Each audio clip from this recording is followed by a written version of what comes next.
বিএনপির ভারপ্রাপ্ত চেয়ারম্যান থাকেন লন্ডনে। এখন লন্ডনে বসে রিমোট কন্ট্রোলে তিনি নেতৃত্ব দিচ্ছেন। তার সৎসাহস নেই রাজপথে এসে আন্দোলন করে। রিমোট কন্ট্রোলে মাঠে যারা ছিল তাদের ব্যর্থতার পরিমাপ করা হচ্ছে, পদায়ন করা হচ্ছে। বিএনপিতে কত ব্যর্থ দল তার বড় প্রমাণ বিভিন্ন কমিটি তারা ভেঙে দিচ্ছে। এতে শুধু ব্যর্থতার প্রমাণ নয়, এতে এটাই বোঝা যায় যে একটি দল অভ্যন্তরীণ গণতন্ত্রের চর্চা কখনো করেনি, এখনো করছে না। রিমোট কন্ট্রোলে মাঠে যারা ছিল তাদের ব্যর্থতার পরিমাপ করা হচ্ছে, পদায়ন করা হচ্ছে। আমাদের পার্টিতে এটা সম্ভব না। আমাদের পার্টিতে 43 বছরের সভাপতি শেখ হাসিনা, তিনি ইমার্জেন্সি হলে কোনো ব্যাপারে শূন্য পদ পূর্ণ করতে পারে, এ দায়িত্ব তার কাছে আছে। কিন্তু কাউকে পদায়ন করার দৃষ্টান্ত আমাদের পার্টিতে নেই।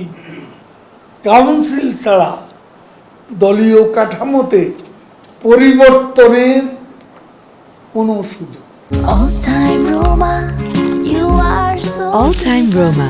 Taste it, love it.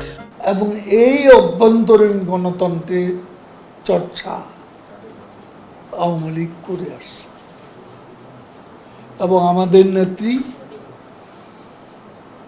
কখনো গঠনতন্ত্রের যে নিয়ম কানুন এগুলো লঙ্ঘন করেননি। এখন বিএনপির ভারপ্রাপ্ত চেয়ারম্যান থাকেন লন্ডনে। এখন লন্ডনে বসে রিমোট কন্ট্রোলে তিনি নেতৃত্ব দিচ্ছেন। এখানে যদি ব্যর্থতা বলতে হয় তাহলে বিএনপি ভারপ্রাপ্ত সভাপতি এখানে ব্যর্থ। তার সৎসাহস নেই রাজপথে এসে আন্দোলন করা। রাজপথে এসে আন্দোলন করলে তখন বোঝা যেত কারা ব্যর্থ কারা সফল। আর এভাবে কাউকে বাদ দিয়ে কাউকে পদায়ন করে একটা অভ্যন্তরীণ গণতন্ত্র চর্চার ব্যাপারটিতে বিএনপি কতটা উদাসীন এবং কতটা তারা এ ব্যাপারে তাদের অনীহা সেটা আজকে প্রমাণ হয়ে গেছে। বিএনপি পারে শুধু না জেনে না বুঝে অহেতু হাস্যকর অর্বাচীনের মতো মন্তব্য করতে, এখনো সে একই কাজ তারা করছে। বাংলাদেশ মিয়ানমার সীমান্তে কঠোর নজরদারি অব্যাহত রেখেছে। সেনাবাহিনী সহ আমাদের দায়িত্বপ্রাপ্তরা সতর্ক অবস্থানে আছে।